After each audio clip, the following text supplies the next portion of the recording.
My earliest memory of getting in trouble with my mum was over my hair. Whilst I was in nursery in Norway, my mum was styling my hair, and I had a very specific hairstyle in mind, like the one of my French classmate Clémentine. I wanted it to be long, but it was curly and thick, and short. No matter how she styled it, I was unhappy. We both grew angry and frustrated. Depending on the style and the size of the braids, an entire head of hair can take a long time, hours, even days to complete.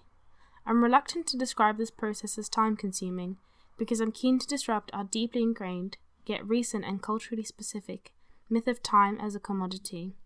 It makes a lot more sense to imagine braiding as a social time during which the business of living is conducted. It is a process that brings people together and facilitates intergenerational bonding and knowledge transmission. Page 48. Cheryl Clarke's poem, Hair a Narrative, shows that the question of the relationship between self-image and hair straightening is always shot through with emotional ambiguity. She describes her experience as implicating both pleasure and pain, shame and pride. The negative aspects of the hot lie and steel comb method are held in counterpoint to the friendship and intimacy between herself and the hairdresser, who, against a war of tangles, against the burning metamorphosis, taught me art, gave me good advice, gave me language, made me love something about myself. Another problem with prevailing anti-straightening arguments is that they rarely actually listen to what people think and feel about it. Page 104. Within racism's bipolar codification of human worth, black people's hair has been historically devalued as the most visible stigmata of blackness, second only to skin. Page 101. My parents told me I had to wait until I was old enough to get my hair relaxed. Living in Tanzania, I insisted on wanting to do it. I wanted it to be straight because all my other friends got their hair relaxed.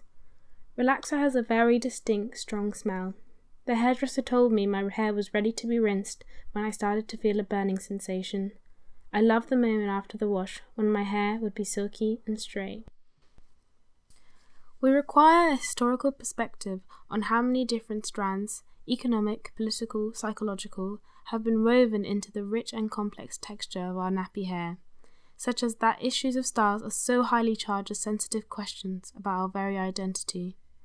As parts of our modes of appearance in the everyday world, the way we shape and style our hair may be seen as both individual expressions of the self and as embodiments of society's norms, conventions, and expectations.